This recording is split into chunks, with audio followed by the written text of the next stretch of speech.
Hi, welcome to Christine's Corner. Glad you came back and watched another show. Today's special guest is Doreen Breen to my right. Hi, Doreen. Hi, Christine. How are you? Good. She's from Thomaston, and she's the owner of Soul Threads. Soul Threads. Sorry about that. It's okay. So Soul Threads, so what are all these? These are uniforms or costumes? No, with Soul Threads, I started off upcycling clothing, and I do a lot of handcrafts, like weaving and knitting and sewing and dyeing. And so I did that for a number of years. And then in 2019, I became interested in historical warrior women. And so I designed a collection of 10 outfits based on ancient warrior women, women who actually lived. So they had warrior women back then, not of course, just now. Yeah. And yeah. it just wasn't pronounced as if they weren't heard of. Right, and unfortunately, a lot of the history of the warrior women has been destroyed because they didn't want to acknowledge that there were warrior women. Even as today, we sometimes have problems when women stand up for particular causes and are outspoken, that they are dismissed. And so, as you know, I worked in the field of domestic violence and sexual assault, and so it's always been my desire and my passion to empower women. And so this just seemed like a different way of doing that empowerment in bringing forth the warrior women. That was my question. What led you to do such a feat? I was really, in 2019, seeing young women stepping up about issues around the environment and in regards to education and violence and those kind of things. I was really taken with these young women who are now standing up, and then even more so, during the last year or so with COVID and with the Black Lives Matter movement and all of that, it seems there are a lot of women stepping up and stepping out, and their voices being heard. And so that was important for me. So I thought about women in history. So I started researching, and it's absolutely amazing that going back all the way to the 13th century, which is the outfit over here, that there were women warriors. Yeah, as you can see through in our backdrop, we have two elegant warrior outfits. Mm-hmm. Can you name who they're representing? So this particular one is Joan of Arc. Joan of Arc. So a name that is very familiar. So that was the main reason that I brought this one tonight, was because it is a name that we recognize. The second one is actually, I have to look to make sure I pronounce it correctly. It's Hanguka. And she was from Japan, 13th century. First female samurai warrior. First samurai warrior? Female, yeah. Wow, and for that long ago, too, yes. to be a samurai warrior, woman Absolutely. warrior. Yeah. So these are very elegant. I noticed the flower on your hat. Mm-hmm. Does it represent something? Yes. In that particular case, so Lady Hanguka, who is what she was known as, she actually commanded 3,000, an army of 3,000 troops, men primarily, and she was deemed to be as fearless as a man and as beautiful as a flower. And so in this particular outfit, and everything in this outfit is either made by me or it's recycled, repurposed, vintage, whatever. So if I explain this outfit to you, the bottom panel, which I'm not sure if you can see in the camera, but this is actually a Japanese obi, which is a belt that was used around the waist. The embroidering right above it and the embroidery down the front was all done by me. And this particular symbol represents strength, so the strength of the woman. And then, of course, you noticed her hat. So because she was as beautiful as a flower, I made sure there was a hat, there was a flower on her hat. And so the pieces all came from different locations. What you see on her sleeve by you, Christine, is my rendition of representation of the samurai warrior, because we think of them as being bulky and big. So I made arm warmers and leg warmers that are then added to the outfit to give her that bulk, so that she really truly looks like a warrior. Yes, she does. The hat, how did you make that hat, or did you? Yeah. Is that what they wore then? No, I mean, when I work on the outfits, I don't go back to traditionally what they wore. I might be inspired by that, but I really want it to be something that doesn't look like a costume. I know for a lot of people they're going to look like costumes, but they actually, you know, things can be taken off so that they're more wearable. And so, you know, the piece on the top, the fur with this silk, is a separate piece. So the coat could actually be worn. And if you take away the hat and this piece, it's pretty simple, elegant dress coat that you could wear. Yeah. Yeah. How do these ideas come to you? Do you look them up, or are they just? It's an issue that I've had for a long time, and that's when I look at something, I usually see something else. So I'm not sure if that's clear, but I always see the opportunity to repurpose, to recycle, to make something different out of something that exists.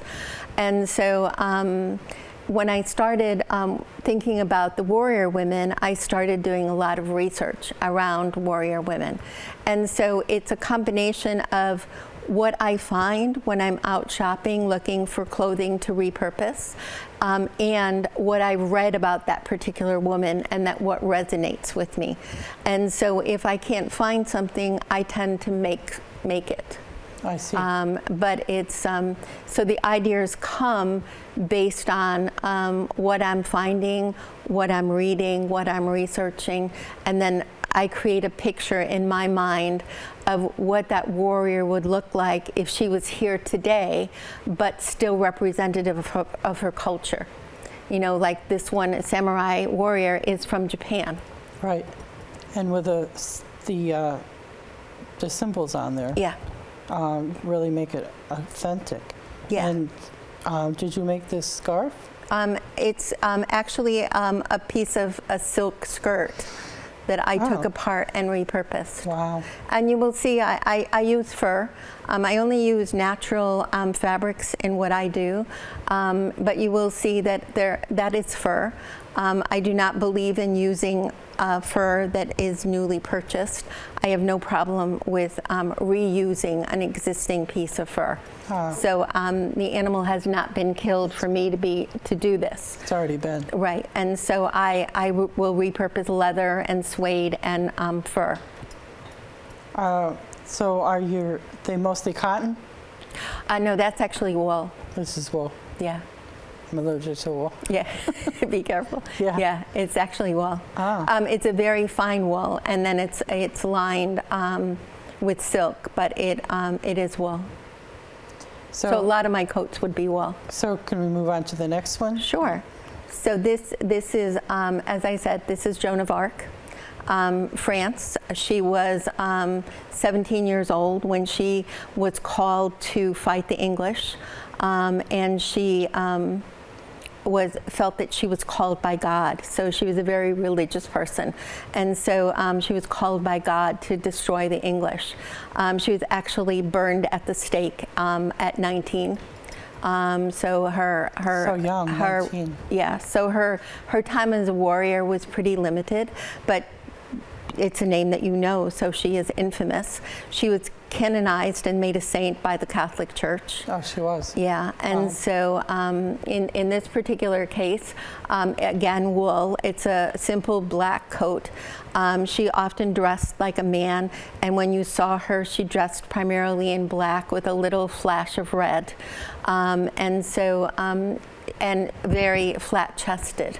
And so that's how she got away with dressing as a man. So it was really important for me to keep it as simple as possible. I actually had this chainmail piece commissioned by a chainmail artist here in Connecticut, and so it was designed to my specifications because I wanted that to be a vital part of it. It comes off, and so the coat then becomes a simple black coat. And because of the red that was her signature, I made sure that was included in the chainmail. And then, of course, this is a piece that I made myself, the beading, and it's a fleur-de-lis, which is very much the symbol of France. And again, I incorporated the red. And then a beaded, simple headpiece to represent almost like a helmet. It's very elegant. Yeah. Yeah, I like the shiny chainmail on the bottom too. Yeah. Yeah, and this because these have been on display. They've been in a fashion show, and they've been on display at a couple of art galleries, and then they were part of a fashion show at WestCon in Danbury for their Women's History Month before COVID hit. They actually have additional pieces. Like this one has like white cream-colored silk pants. This one has black pants that has the same trim, the chainmail trim coming up the side of the pants. So it has to be a complete outfit in order for it to be shown in a fashion show. Ah, well, we couldn't show it all here, but right. Yeah. Yeah, no, that's good. Yeah, and then I brought a couple of other pieces to show you that this particular one is from the Viking Warrior, and so her coat is actually a full-length sheepskin coat that I have hand-painted symbols all over. Wow. But it's pretty bulky, and so this is the piece that goes over her coat, because as we think about the Vikings, they're very much in the countries where the weather is very cold, and doing battle out in the cold, they have to be able to dress very warm. So this particular piece, I created this fake fur, in this case, was a piece of recycled clothing. And then this is hand-spun yarn that I freeform crocheted to add to it. And then in my Scottish tradition, which very much ties in with the Viking, we get a nice tartan drape on the back of it. So this would be for the Viking Warrior. And then this is actually her headpiece. So I didn't realize there was women warriors in Scotland either. Yeah, every country, as I've been doing the research, it's absolutely amazing. Even the new collection that I'm starting on, I wanted to find a woman warrior who wasn't from the United States, who wasn't necessarily Native American.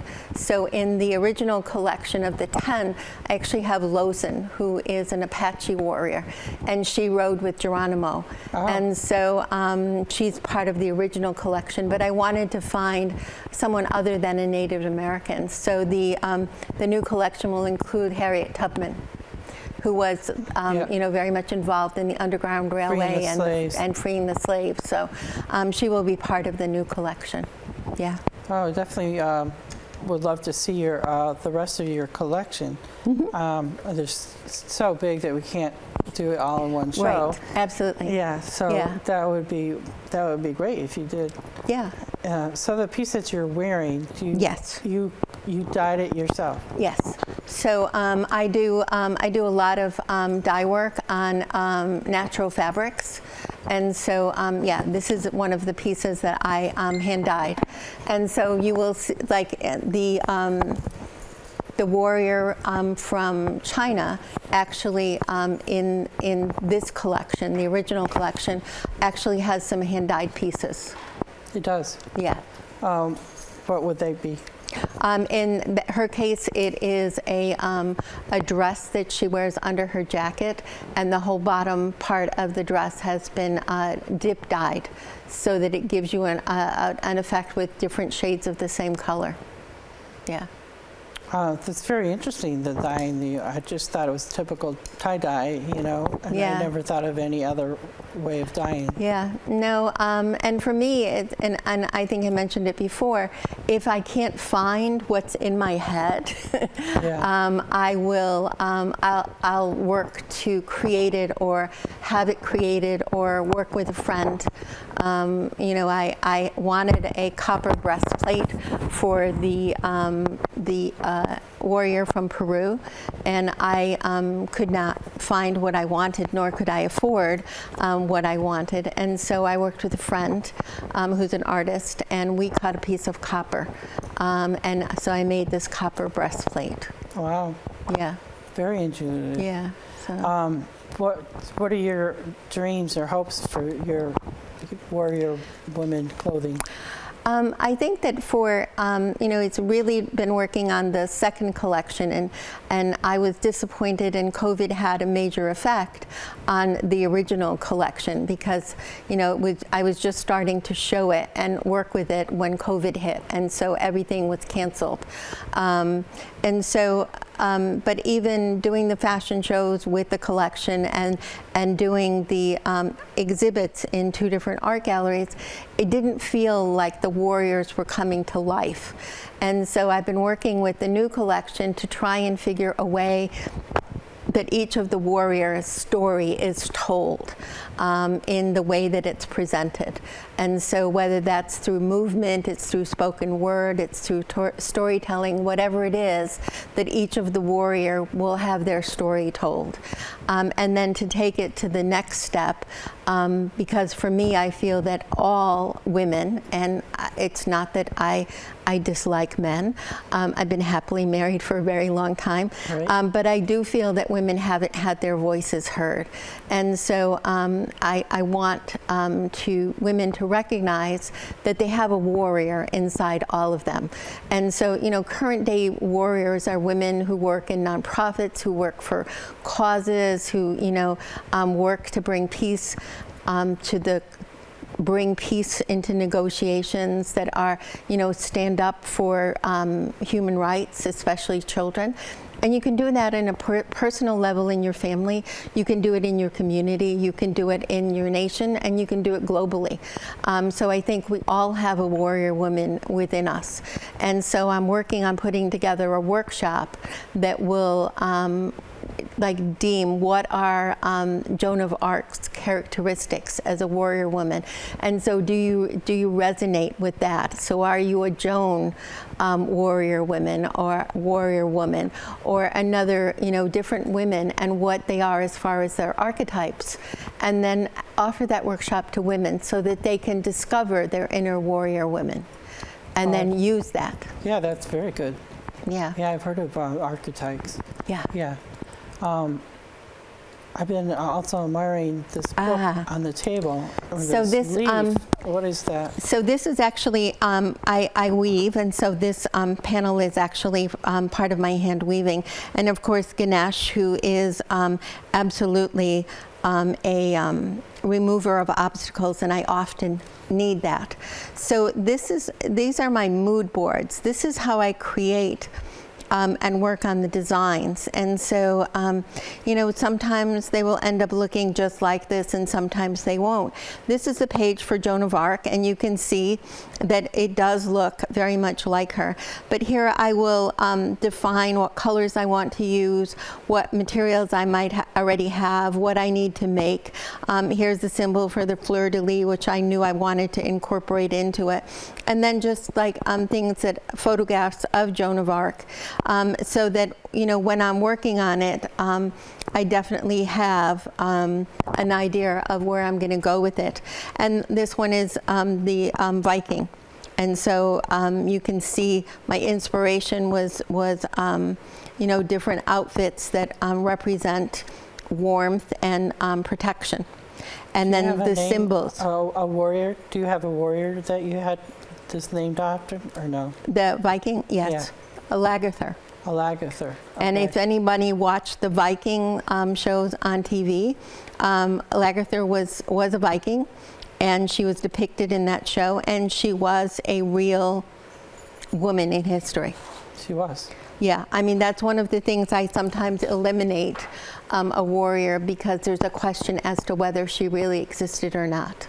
Huh. So if I can't find written proof that she existed, then I don't incorporate her. Oh, I see. Where do you find your information? Just the library? I have a lot of books that I've purchased. The library, you know, Google, Wikipedia has all kinds of things, and so I do a lot of research. Yeah. It's very interesting how you made the warrior woman. They have the real same outfit. Yes. In here, Yeah. the real clothing. Yeah. So many times, like in this case, this drawing was created after the outfit was created. Oh. Sometimes the drawing is created, and then I try to replicate the drawing in real life. So it's definitely a challenge. But it's fun. And I remember when I was working on this initially, I had gone to a show at a makerspace, and I had these out on the table, and somebody said to me, you know, this is too much work. Why do you do all of this? This is too much work. But in a way, it's documenting what I'm doing. It's really keeping me on track, because, you know, there's so much that goes on up here. Mm-hmm. So, you know, I have notebooks that I keep with me, that if something comes to me, I can write it down, because the memory isn't as good as it used to be. Yeah. It's funny how as older you get. Yeah. But it's definitely, it's my passion. My passion is empowering women, and, you know, I don't want to work in the field anymore. So to me, this is a different way that allows me to be creative, and to inspire, and, you know, to uncover for all women their inner warrior. Yeah. So we have a couple of minutes. Is there more you'd like to add? Or maybe that we could see next time? I guess the only thing that I would ask is if there is anybody out there, I'm looking to collaborate on the new collection. As I mentioned, I'm looking for the warriors to tell their story, either through movement, through you know, spoken word, through poetry, through storytelling, through singing, through song, through music. So I'm looking to collaborate with people. To create the story around each of the warriors. I've chosen the next 11, so in that respect, it would be, they would have to resonate with one of them. But I'm definitely looking to tell the story in a more artistic and distinct way. Well, you've done a very, very, very good job at what you've done. I like all that you brought, but the horns on the hat. Right. You want to try them on? It's amazing. Yeah. That's pretty cool that they use that as in the warrior woman. Yeah. Well, thank you very much for coming on my show. Thank you. I can't wait to see your next items of who you have, and make sure you stay tuned to watch more of Doreen Breen's Soul Threads. Soul Threads? Yeah. And it's a great idea. And you have, for more information, I don't know if you have a website or... I do have a website. It's www.soulthreadsdesign.com. And you can also email me at Breen, B-R-E-E-N, Doreen, D-O-R-E-E-N, @gmail. I also have 2 Instagram pages, one that is specifically for the warrior women, and it's called Warrior Women Rising. And then I also have a Facebook page. Oh, good. Yeah. Good. Yeah. Well, thank you very much. Thank you.